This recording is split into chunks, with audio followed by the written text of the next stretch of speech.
कोई लाख बुरा चाहे तो भी क्या होगा, होगा वही जो खुद के भाग्य में हमने खुद के कर्मों से लिखा होगा। सांसों की गारंटी हम नहीं ले सकते, पर वचनों की गारंटी तो हम ले सकते हैं। कैसा वचन बोलना है, ये तो पूरी तरह हमारे ऊपर निर्भर करता है। ये कायनात हर पल हमारी मदद करती है, पर हमें एहसास भी नहीं होने देती कि वो हमारी मदद कर रही है, क्योंकि वो हमसे सच्चा प्रेम करती है। जीवन में विश्वास का महल खड़ा करना है तो सच के ईंटों का ही प्रयोग करना पड़ेगा, वरना झूठ के झोपड़ी में जीवन को गुजारना पड़ेगा। कंधे सिर्फ बोझ ही नहीं उठाते, बल्कि हमें सहारा भी देते हैं। बोझ तो हम जीवन भर नहीं ढो सकते, पर किसी को सहारा हम जीवन भर दे सकते हैं। हम हार कर भी उतना दुखी नहीं होते जितना हम इस बात से दुखी होते हैं कि दूसरा जीत गया। संकल्पवान लोग हार से नहीं डरते, वो लोग हर हार के बाद भी जीत का भरोसा रखते हैं, क्योंकि उनके इरादे कमज़ोर नहीं बल्कि दृढ़ संकल्प से भरे होते हैं। आप उतनी ही ऊंचाई को प्राप्त कर सकते हैं जितनी आपके अंदर गहराई होगी। जैसे पेड़ की जड़ जितनी गहरी होती है, पेड़ उतना ही ऊंचा और मजबूत होता है। देखने का काम तो आंखें करती है, पर किस चीज़ में क्या देखना है यह हम तय करते हैं।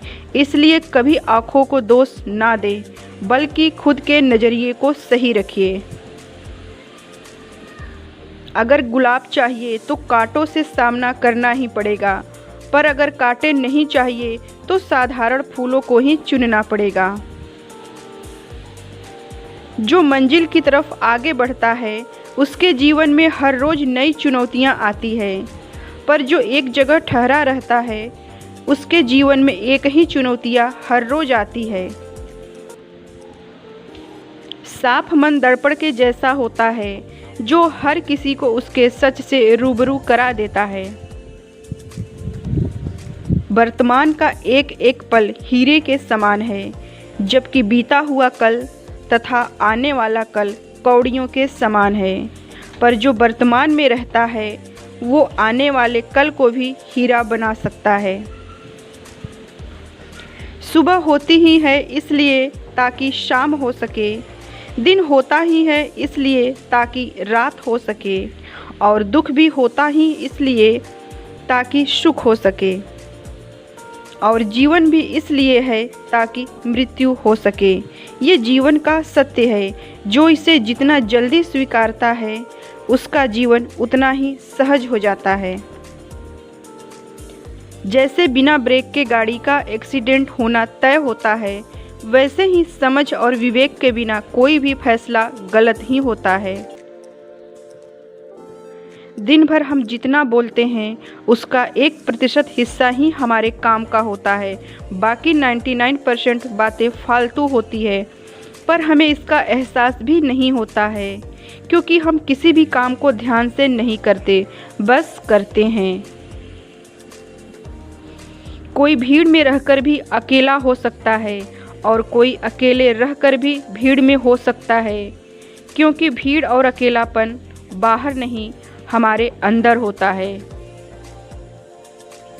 शिक्षाओं के माध्यम से लोगों को साक्षर तो बनाया जा रहा है, लेकिन साक्षरता ही आज असमानता को बढ़ावा दे रही है। साक्षरता का गलत दुरुपयोग हो रहा है। एक साक्षर समाज का मतलब समानता की भावना होनी चाहिए, ना कि ऊंच नीच का भेदभाव, अपना पराया का भेदभाव हो।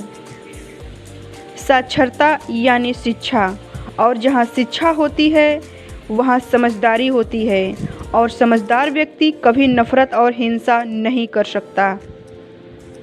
पर आज इसके विपरीत समाज में काम हो रहे हैं। इससे तो अच्छा होता कि लोग अशिक्षित ही रहते। पहले के लोग कम पढ़े लिखे थे, पर एक दूसरे में प्रेम बहुत था और जीवन खुशनुमा था। पर आज सब कुछ है, हम सब के पास प्रेम नहीं है, समानता नहीं है, और खुशियाँ तो मानो दूर ही हो गई है। हमारी तो बस यही चाहत है कि लोगों के पास पैसे भले कम हो पर खुशियाँ कभी कम ना हो। आप सबका दिन शुभ हो।